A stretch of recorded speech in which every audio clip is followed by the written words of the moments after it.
In the quiet, idyllic town of Clearwater, life had a gentle rhythm. The townspeople knew each other by name, greeting one another warmly as they passed through the central square, surrounded by old brick shops, a quaint church, and a diner where everyone gathered. For 12-year-old Gabriel, this small town held his entire world, a world he shared with his grandmother, Dona Conceição, a warm-hearted woman who had raised him since his mother passed away when he was just a baby. Gabriel and Dona Conceição lived in a small, modest house on the outskirts of town. Though they had little in terms of material wealth, they shared a love and bond that felt unbreakable. Dona Conceição was everything to Gabriel. She taught him kindness, resilience, and a love for music that ran deep in their family. Her soft humming filled their home as she prepared meals, and in the evenings, she would sing him old folk songs, lulling him into peaceful dreams. Gabriel grew up treasuring those moments, and over time, he developed his own gift for singing. But life took an unexpected turn when Dona Conceição fell ill. Her condition worsened over the weeks, and soon, the doctors delivered grave news. She needed a heart surgery, a delicate and expensive procedure that was far beyond their means. Gabriel's world turned upside down as he watched the strong woman who had always been his rock now lying in pain and helplessness. Clearwater had limited medical facilities, so even the travel and hospital arrangements added financial strain that seemed insurmountable for them. With a heavy heart, Gabriel grappled with their reality. He was just a child, but the love he felt for his grandmother burned fiercely, and he was determined to help her in any way he could. One night, as he lay in bed, an idea came to him, a risky, unconventional idea, but one that might be their only hope. Gabriel decided he would use his voice, his only true gift, to raise the money for his grandmother's surgery. He didn't know where to start or how much he could even make, but he felt the spark of hope ignite within him. The next morning, Gabriel approached the owner of Clearwater's busiest diner, Mr. Thompson, a gruff but kind-hearted man who had seen Gabriel and his grandmother frequent the place over the years. With nerves twisting his stomach, Gabriel explained his plan, sharing the story of his grandmother's illness and his determination to save her. Mr. Thompson, visibly moved, offered him a chance to sing during the dinner rush, encouraging his customers to support Gabriel's cause. And so began Gabriel's journey. Night after night, with unwavering resolve, he took his place at the corner of the diner, singing folk songs and heartfelt ballads. His voice, clear and haunting, filled the diner, and the patrons, touched by his story, began leaving generous tips, some even returning night after night to hear him sing. Gabriel's presence became a sensation in Clearwater, and soon, word spread of the boy who sang for his grandmother's heart. Gabriel's performances soon became the talk of Clearwater. Each evening, the diner filled with people eager to witness the boy whose voice held a depth and sorrow far beyond his years. Gabriel's songs echoed with memories of the lullabies his grandmother had sung, infused with love and longing. His story spread, and it wasn't long before people from neighboring towns came to hear him, moved by the touching story of a boy singing to save the woman who had raised him. One evening, as Gabriel prepared for his usual spot in the corner of the diner, a new face appeared, Elena, a soft-spoken woman in her early 30s, who was new in town. She had just opened a small shop selling handmade jewelry and crafts and had heard about the young boy singing for his grandmother. Intrigued, she made her way to the diner, hoping to offer her support. From the moment she heard his voice, Elena was captivated. The purity of Gabriel's voice stirred memories of her own mother, who had passed away years earlier, leaving her with a similar feeling of loss and longing. After his performance, Elena approached Gabriel, offering him a small woven bracelet as a token of encouragement. "For good luck," she said softly, fastening it around his wrist. "Keep singing for her. You're doing something truly beautiful." Gabriel thanked her, touched by the gesture. Elena's presence became a source of comfort, and she began attending his performances, bringing her friends and customers, telling them about Gabriel's cause. As the days passed, Gabriel's reputation grew, but so did the challenges. Despite the kindness of strangers, the donations barely scratched the surface of the exorbitant medical costs. Each night, he counted the money carefully, but the total felt painfully inadequate. As the weight of his grandmother's condition pressed down on him, Gabriel's determination wavered, but the encouragement from the community kept him going. He often looked to Elena in the audience, her presence reminding him that he wasn't alone in his struggle. One evening, Gabriel received a surprise visit from Mr. Palmer, the mayor of Clearwater, a man known for his reserved demeanor. Word had reached the mayor about Gabriel's efforts, and he felt compelled to witness it firsthand. After Gabriel's performance, Mr. Palmer approached him and, in a rare display of warmth, shook the boy's hand. "You have a heart as strong as your grandmother's, young man," he said, placing an envelope in Gabriel's hand. Inside, Gabriel found a generous donation from the town fund, a gesture to support his cause. While it wasn't enough to cover the entire cost, it was a significant step forward, and Gabriel felt a renewed sense of hope. In the days that followed, more people rallied behind him. Some offered small amounts, others offered supplies, food, and even free rides to the hospital when the time would come. However, Gabriel was unaware that not everyone in the town supported his endeavor. Simon, a skeptical businessman who ran the local pharmacy, dismissed Gabriel's story as a mere attempt to gain sympathy and saw no reason to contribute. For him, Gabriel's effort was pointless, a childish fantasy, as he called it. He openly voiced his doubts, casting a shadow of cynicism over Gabriel's hope. Despite Simon's words, Gabriel remained steadfast. But the negativity took its toll, fueling moments of self-doubt and uncertainty. Was he doing the right thing? Could his voice truly make a difference? During one of these moments, Elena sat with him, her words calm and steady. "Don't let anyone make you feel small, Gabriel. What you're doing matters, more than you can imagine. Your voice is reaching people's hearts, and that's something special. Keep believing in yourself, and others will too." In the following weeks, Gabriel kept singing, and with each performance, he found strength in the faces of those who believed in him. His voice carried the story of love and resilience, inspiring even those who had once doubted. And yet, the question of whether he could raise enough for the surgery remained. As the days passed and the surgery date loomed nearer, tension and anticipation filled the air. As Gabriel continued his nightly performances, the diner became a refuge not only for him but also for townsfolk who wanted to help in small ways. However, not everyone was on his side. Simon, the town's skeptical pharmacist, continued spreading rumors, insinuating that Gabriel was using his grandmother's illness to manipulate people. The gossip reached Gabriel's ears, and despite Elena's and Mr. Thompson's reassurances, his confidence wavered. One night, Simon confronted Gabriel in the diner, his voice dripping with condescension. "You really think a few songs will pay for that surgery? You're wasting everyone's time." Gabriel, humiliated but defiant, looked him in the eye and replied, "This is all I can do. And I won't stop." The confrontation only deepened the divide in Clearwater. Some sided with Simon, whispering about whether Gabriel's efforts were genuine, while others rallied around him more passionately. Mr. Palmer, the mayor, announced a town fundraiser to support Gabriel's cause, an event that would bring the entire town together, hoping to finally raise enough for the surgery. Gabriel's spirits lifted as the community rallied once more. The night of the fundraiser arrived, transforming the town square into a vibrant festival of lights, food stands, and music.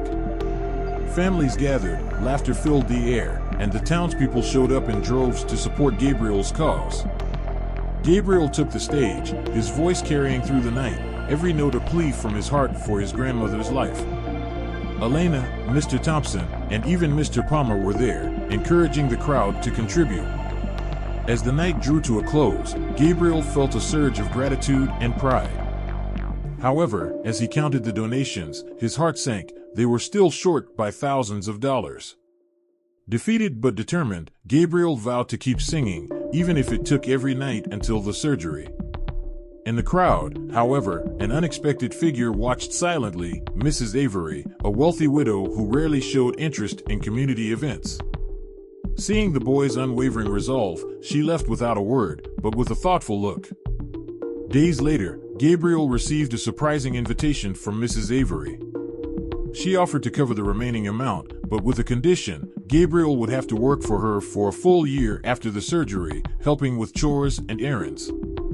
Grateful yet wary, Gabriel agreed, willing to sacrifice anything to save his grandmother. However, working for Mrs. Avery was far from easy. She was strict, aloof, and seemed to test his patience constantly, often assigning him tedious tasks or calling him at odd hours. Gabriel felt torn between gratitude and frustration, but he honored the agreement with the same determination he showed while singing. Slowly, Mrs. Avery softened, revealing that she, too, had lost family members and admired Gabriel's loyalty and resilience. Gabriel's presence in her life brought her solace, and she came to view him as the family she no longer had. As Gabriel's efforts to raise money for his grandmother's surgery intensified, a mysterious letter arrived at their doorstep, casting a new light on his family's past. The envelope was worn and dusty, as if it had been lying forgotten for years. Addressed in a formal, elegant script, it bore the name of a distant relative Gabriel had never met, Mr. Theodore Crane, a lawyer from a nearby city who had been involved in family matters long ago. Curious and hopeful, Gabriel opened the letter. It revealed something he could hardly believe. His mother, who had passed away when he was very young, had left behind a modest inheritance. Over the years, this inheritance had accumulated interest, and now it amounted to a significant sum, enough to cover his grandmother's surgery costs, with some funds left over. However, the letter also mentioned that due to legal issues, the inheritance had been frozen and forgotten in an account by a family member who had once been responsible for Gabriel's mother's estate but never completed the necessary paperwork. Gabriel was filled with a mix of emotions: relief, disbelief, and even anger. This money, which could have eased his grandmother's hardship years ago, had been lost in the maze of bureaucracy and family complications. Now, however, it offered a glimmer of hope if he could access it in time. With a sense of urgency, Gabriel sought the help of Elena, the kind woman who had become his confidant, and Mr. Palmer, the town's mayor who had supported him since the beginning. Together, they contacted Mr. Crane, the lawyer, to navigate the complexities of the inheritance claim. Gabriel's determination impressed both adults, and they vowed to support him in any way they could. As they delved deeper into the paperwork, a tangled web of family history began to unravel. Gabriel's mother had, in fact, come from a once wealthy family, but following her decision to marry Gabriel's father, a man of humble origins, the family had distanced themselves from her. Gabriel learned that there had been a long-standing estrangement between his mother and her side of the family. They had disagreed with her choices, and as a result, she had lived separately, in relative obscurity. This revelation was painful for Gabriel, as he realized the depth of his mother's isolation. The inheritance, initially withheld due to family conflict, had been tied up in legal limbo since her passing. As Gabriel listened to the lawyer recount the story, he began to understand his mother's struggle in a way he never had before. She had chosen love over wealth, family loyalty over material security, a choice he was making now, in a sense, by devoting himself entirely to his grandmother's well-being. Gabriel felt a deeper connection to her, as though the sacrifices he was now making echoed the ones she had made long ago. Yet there was one more surprise waiting in the documentation. The lawyer mentioned an account tied to a different branch of the family, one that belonged to Mrs. Avery, the elderly woman who had recently offered to help Gabriel with his grandmother's surgery expenses. The documents indicated that Mrs. Avery, far from being a stranger, was actually his grandmother's estranged sister. They had been torn apart by a bitter disagreement decades before Gabriel was born, one that had split their lives in separate directions, never to cross paths again, until now. Gabriel's heart raced as he processed this revelation. Mrs. Avery, the stern but kind-hearted woman who had come to his aid, was in fact his great-aunt, his grandmother's own sister. Unaware of their familial connection, she had been watching him struggle and had chosen to help him in the only way she could, by offering financial support, albeit with a condition. The revelation left Gabriel stunned, and he struggled to decide whether he should tell his grandmother about her sister. Elena, noticing Gabriel's inner turmoil, advised him to approach the situation delicately. She understood that revealing the truth to his grandmother might reopen old wounds. However, she also believed that knowing about her sister's recent generosity could bring a sense of closure and even healing to his grandmother. In the days that followed, Gabriel met with Mrs. Avery and decided, with a trembling heart, to share what he had discovered.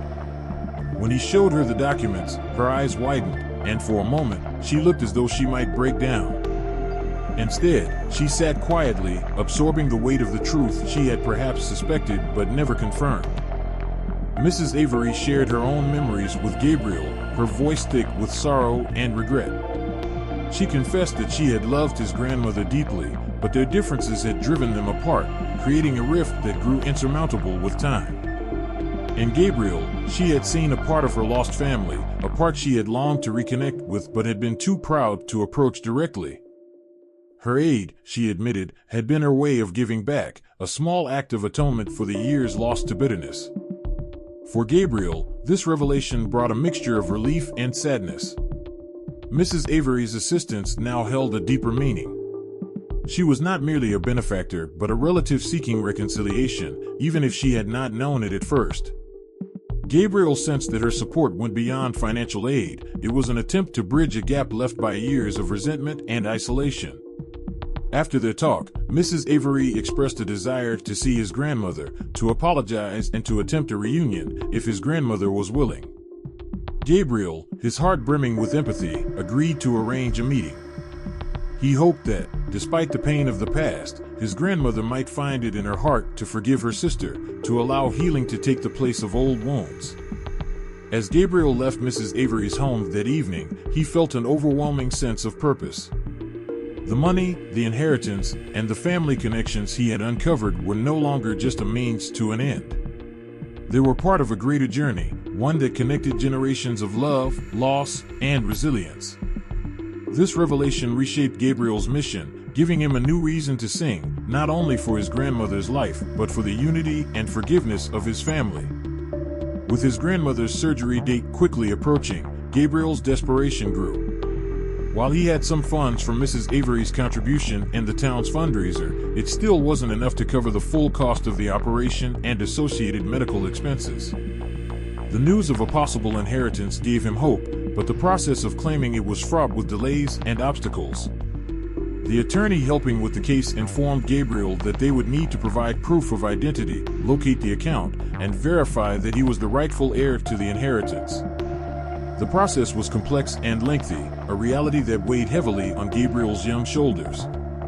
Each day, he visited the attorney's office, hoping for good news, but often left disappointed by another form, document, or legal hurdle.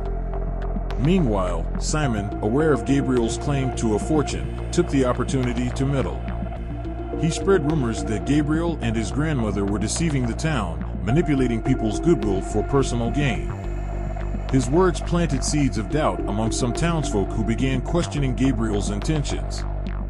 The whispers and suspicious glances chipped away at his confidence, but Gabriel remained steadfast, determined to save his grandmother. Mrs. Avery, seeing Gabriel's distress, offered him her support, reminding him of the strength he had shown thus far. Their bond deepened as she shared her own regrets and past losses, gently urging Gabriel to cherish every moment with his grandmother. Gabriel promised himself that, once the inheritance came through, he would fulfill his obligations to Mrs. Avery, who had shown him kindness when he had little else. He was bound by a sense of duty to her as well as to his grandmother, feeling responsible for both women in his life. As the surgery date neared, Gabriel faced an excruciating choice. If the inheritance wasn't cleared in time, he would have to rely solely on the funds they'd raised, potentially risking the quality or completeness of the treatment. In a final effort, he visited the mayor, Mr. Palmer, pleading for assistance. Recognizing Gabriel's sincerity and the urgency of his situation, Mr. Palmer reached out to the attorney to expedite the inheritance process. The day before the surgery, the funds finally arrived. Exhausted but immensely relieved, Gabriel used the money to pay for his grandmother's treatment. He thanked the townspeople who had stood by him through every obstacle, feeling a weight lifted from his heart. Yet amid the joy, he noticed Mrs. Avery's health was declining, her once energetic presence now replaced by a frail and vulnerable figure. She had grown quiet, watching him with a wistful expression, almost as if she were preparing to let go. Dona Conceição's surgery was scheduled for the following morning, and Gabriel spent that night sitting by her bedside, holding her hand. Though she was still unconscious, recovering from the preoperative treatment, he spoke to her in whispers, recounting every challenge and every kind soul who had come to their aid. He promised that they would have many more years together, years in which he would repay her for every sacrifice she had made for him. The surgery was long and complex. Gabriel waited outside the operating room, clutching a small cross his grandmother had given him when he was a child, praying silently. Hours felt like days as he watched the hands of the clock move slowly. Finally, the surgeon emerged, offering a reassuring smile. "She made it through, Gabriel," he said, patting the boy's shoulder. "Now, all she needs is rest and care." As the days passed and Dona Conceição began to heal, Gabriel visited her daily, singing softly by her bedside. His heart was full of gratitude, but he also felt a pang of sorrow for Mrs. Avery. Her health had taken a turn for the worse, and Gabriel sensed that she was slipping away. Her once vibrant home was now dim, the air filled with a sense of quiet resignation. One afternoon, as he brought her tea, she beckoned him to sit beside her. In a soft, frail voice, Mrs. Avery confided her deepest regrets. She had lived much of her life alone, distanced from family and friends, weighed down by bitterness and resentment from old family conflicts. Gabriel's presence, she said, had been a gift, giving her a reason to hope and to love again in her final days. She handed him a small, intricately crafted locket, a family heirloom she had cherished. "This belongs to you now, Gabriel," she whispered. "I may not be around much longer, but remember, family is not just who you're born to. It's who you choose to love." A few days later, Mrs. Avery passed away peacefully, with Gabriel by her side. Her funeral was a small, somber event, attended by only a few townsfolk. Gabriel held the locket close, feeling the weight of her life, her loneliness, and the unexpected love they had shared. Little did he know, however, that this heirloom would soon unveil a connection deeper than he could have ever imagined. As Gabriel held the locket in his hand, an overwhelming feeling washed over him. Something about the design seemed oddly familiar, almost like a distant memory he couldn't quite place. The locket had initials engraved on it, initials he recognized from an old family document his grandmother had once shown him. A growing sense of curiosity led him to visit Dona Conceição, now recovering well, hoping she could provide an answer. When he showed the locket to his grandmother, her face paled, her eyes wide with disbelief. Tears welled up as she whispered, "This belonged to my sister, the sister I lost long ago." Gabriel, stunned, listened as she recounted a family history he had never heard before. Years ago, his grandmother and her sister, Mrs. Avery, had a falling out that tore their family apart. It was a feud so deep and bitter that they had never spoken again, and over the years, their connection had faded, becoming little more than a painful memory. Mrs. Avery had left town, and Dona Conceição had raised her own family, both women carrying the weight of loss and regret. The revelation left Gabriel speechless. He had unknowingly reunited two estranged sisters through his actions, bringing closure and peace to a story marred by separation and bitterness. As the realization sank in, Gabriel felt a deep sense of destiny and purpose. He had been brought into Mrs. Avery's life by fate, and though he had never known her true connection to him, he had fulfilled a role she had longed for but never dared to hope for, a bridge back to family. At Mrs. Avery's memorial, Gabriel shared the story with the townspeople, who were equally moved by the revelation. In her will, Mrs. Avery had left Gabriel not only the locket but also her home and assets, a final gesture of love and trust in him. Her last wishes expressed her gratitude for his presence, and she hoped he would use what she left him to pursue his dreams and honor the family she had so tragically lost. The revelation of Mrs. Avery as his great-aunt became a legend in Clearwater. The townspeople, who had witnessed Gabriel's struggle, sacrifice, and ultimate triumph, saw him not only as a devoted grandson but as a symbol of healing for the whole town.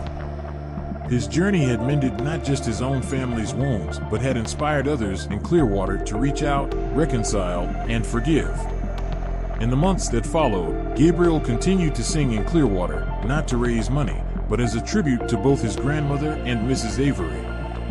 His songs were imbued with the love, loss, and resilience that had defined his journey, becoming a source of inspiration for all who heard them. The locket, ever close to his heart, reminded him of the power of love to heal, to forgive, and to connect us beyond time and distance. And so, Gabriel's voice became a lasting memory in Clearwater, a reminder of a young boy's devotion to family and the enduring legacy of two sisters whose bond, though broken by years of silence, was ultimately mended by the song of a grandson who sang with all his heart. In the months following Mrs. Avery's passing and his grandmother's recovery, Gabriel's life took on a new rhythm, one marked by a quiet but profound gratitude. The story of his struggle to raise funds, the revelation of Mrs. Avery as his long-lost great-aunt, and the legacy she left him had transformed him from a boy singing out of necessity to a young man with a purpose that resonated throughout the town of Clearwater. The town had come together in ways Gabriel could never have imagined, and he became something of a local hero. People would stop him on the street, offering words of encouragement, some even bringing small tokens of appreciation, a bouquet of wildflowers, a fresh loaf of bread, or simply a warm embrace. In the face of such overwhelming support, Gabriel grew humble, feeling a deep sense of responsibility toward the community that had embraced him and his grandmother during their darkest hour. With the inheritance and Mrs. Avery's estate now in his care, Gabriel faced a choice about how to honor her legacy.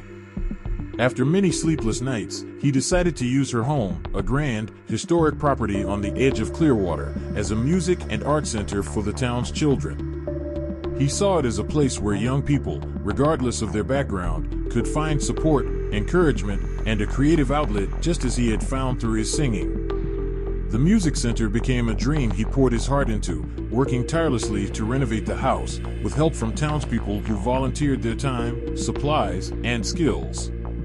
The grand opening of the Avery Gabriel Art and Music Center drew nearly everyone from Clearwater.